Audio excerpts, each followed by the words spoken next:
Yeah, I mean a brutal loss. A win that we needed, and I mean I give our guys credit and their guys credit. I mean I thought it was a heck of a college basketball game. Our guys, we fought, we kept clawing, we kept clawing, we kept clawing, and we got to stop when we needed at the end, and then we had to execute a side OB, and we still had a timeout, and and that's it's just unfortunate. The way it kind of ended there, and then with a missed free throw, we didn't get the rebound on it, and so tough night.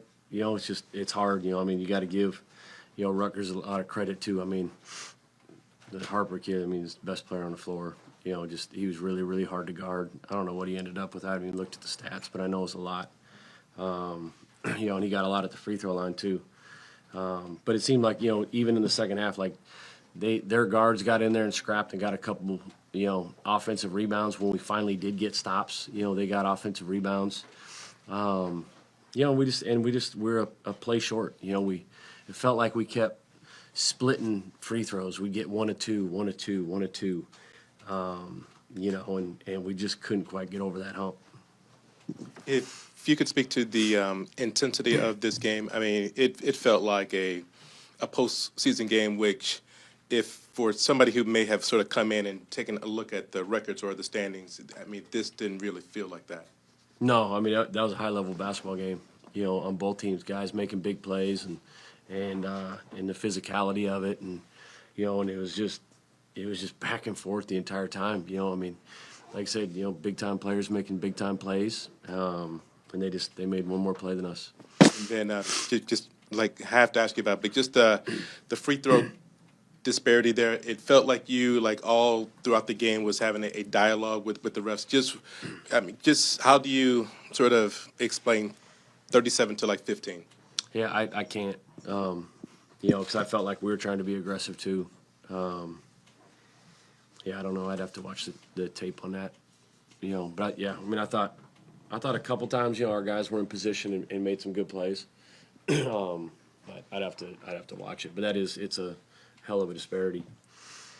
Danny, I know it's probably not your primary focus right now, but when you see the guys that had success tonight, like Tyler, Mackay, Zoom, and knowing that you can have them coming back for next year, what does that speak to the development you've seen from them this year and what it might be for them going forward as well? Yeah, really proud. Like the way they've played even the past month, month and a half. Like Tyler and Mackay have been terrific. I mean, shooting the ball at a really really high level. Attacking, being aggressive. I mean, it's awesome to see those guys playing with that kind of that joy and that fire. And like I said, I mean, Zoom, I mean, he had his moments too. Getting the ball to the rim. Yeah. Your thoughts on just seeing their two freshmen up close and personal? Just what did you think of them? Yeah, I mean, you can see why they're NBA top 5 draft picks. Their size and their athleticism and length, and they just played at a different speed than everybody else on the floor. It was just the game's really easy. Especially for Harper. I mean, the game's just really easy. He makes the right play. It's hard to trap him. He goes around the trap. He makes the right pass out of the trap. He's shooting it from deep. He's getting to the rim. He can really finish with either hand. And Ace Bailey was. He had a couple of just rebounds where it was just, I'm just taller and more athletic than you, and and even a couple shots, and a couple times we lost him, and he's too good of a player to lose, and that's our fault on some of those scouting report details.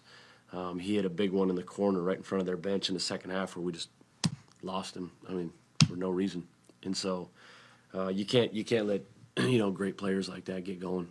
It seemed like for a second there, at the end of regulation, the double with Frank and Tyree there that got the turnover. Just from your vantage point, how did you see that play out? Yeah, I mean, it was great. Like I think it was one or two players before that. He turned the corner on Frank. So in the timeout, we said, you got to corral him. And I thought Frank did a great job moving his feet, and Tyree made a tremendous play, just active with his hands and getting a deflection. And I think we had a couple guys dive on the floor, and it was the second one that went off them, and yeah, unfortunately went out in the deep corner.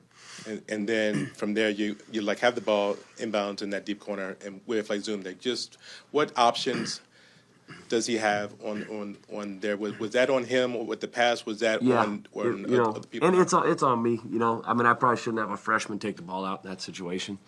You know, but with the lineup that we had in, you know, we tried to get Tyler and Makai to kind of go screen and slip to the ball because we knew they were either switching everything. You know, and obviously it's 5-on-4 because they had a dude on the ball kind of tracing everybody, and then Wilhelm was going to come in, but we had great obviously in the backcourt. But we told the guys like, hey, we have a timeout, and we could see what kind of formation they were in, and yeah, should have called timeout.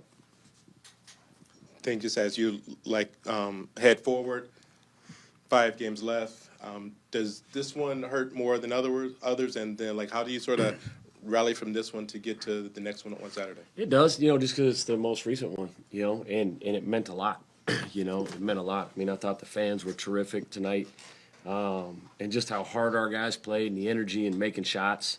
I mean, both teams deserved to win, but they obviously made the plays that that it took to win the game tonight, and we have to regroup. We don't have a choice. We're in it's a must-win game. For us to get into the tournament.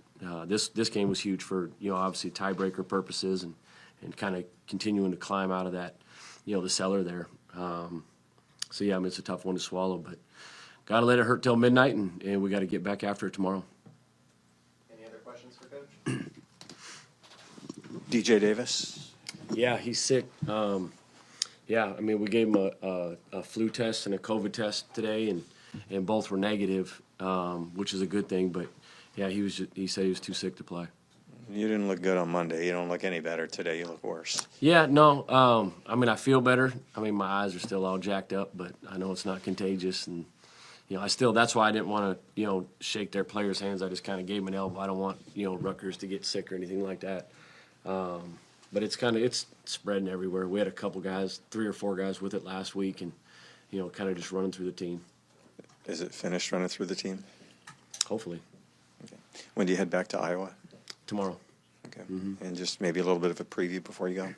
Yeah, I mean they're tremendous at home. I don't know what happened with their game tonight, but they can really, really shoot it. Especially on their home court. I mean they play with great pace. They got 5 skilled guys that can really shoot the basketball, so we're gonna have to do a tremendous job, guarding the 3-point line, but then also rebounding, and hopefully getting them to miss a lot of those, long shots, which will be long rebounds, and hopefully get out in transition. Anything else? Thanks, Coach. Thanks.